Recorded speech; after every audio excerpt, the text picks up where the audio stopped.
vídeo passado, o Fábio falou que a dor é uma construção do sistema nervoso e não tem correlação com a lesão tecidual. Isso quer dizer que nós, para tratar a dor do aparelho locomotor, não precisamos corrigir postura e movimento?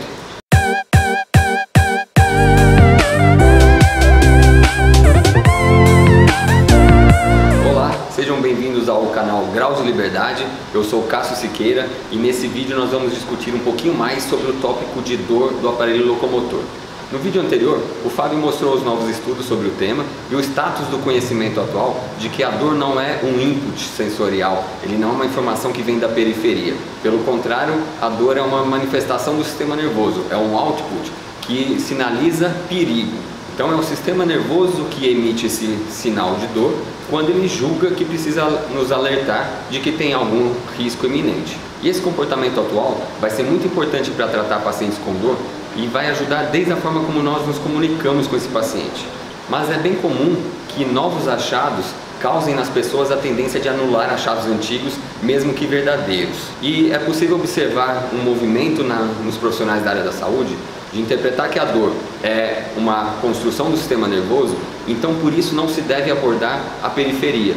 Se a dor é uma construção do sistema nervoso, eu devo abordar o sistema nervoso e se eu chamar atenção para a postura do paciente, para a forma correta de se movimentar, eu estaria aumentando o nível de alerta e, por consequência, aumentando a dor. Mas isso não é bem assim. E aí, para a gente discutir um pouco isso, eu vou dar uma sacaneada no Fábio, que é quem vai editar esse vídeo, e ele vai achar para mim aqui o vídeo de um experimento bastante interessante. Nesse experimento, o pesquisador venda o sujeito da pesquisa e diz que quer testar quanto tempo ele aguenta um fósforo quente na mão dele. Com o paciente vendado, ele risca o fósforo, o sujeito ouve o som do fósforo sendo riscado, sente o cheiro da pólvora queimando, o pesquisador apaga o fósforo e diz que vai colocar o fósforo quente na mão do sujeito.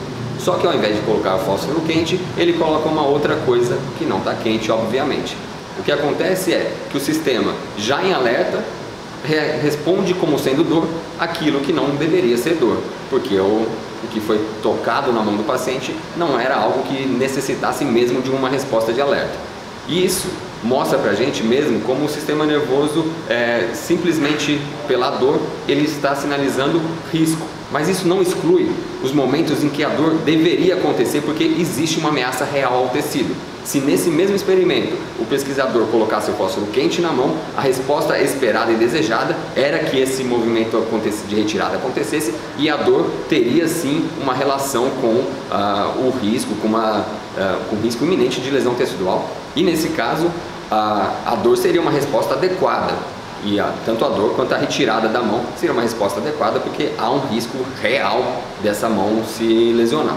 Então, os novos estudos mostram que a dor não se correlaciona com o grau de lesão tecidual, porque o paciente pode ter lesão tecidual e a gente vai encontrar exames com uma estrutura bem danificada e o paciente não sentir dor, e o contrário também é verdadeiro. O paciente pode ter dor e num exame de imagem a gente vai encontrar que o tecido, a estrutura está saudável. Mas a dor sinaliza tanto um risco real, momentâneo, quanto um risco eminente, futuro, e vai gerar comportamentos de proteção.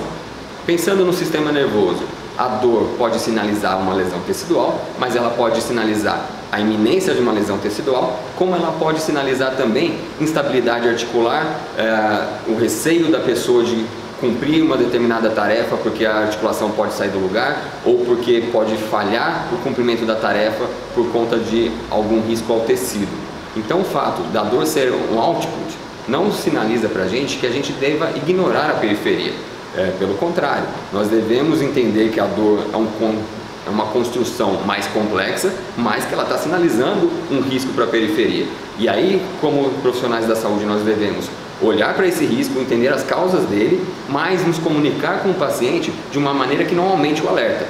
Se a nossa comunicação aumentar o alerta desse paciente, dizendo dos riscos de quanto a estrutura está lesionada, dos riscos que ele corre com aquela estrutura, ameaçando que se ele voltar para o esporte, por exemplo, ele vai ter que fazer uma cirurgia no futuro. Tudo isso cria um cenário que deixa o sistema mais em alerta como no caso do experimento do fósforo, e aí a pessoa pode aumentar os níveis de dor só porque o sistema está mais em alerta.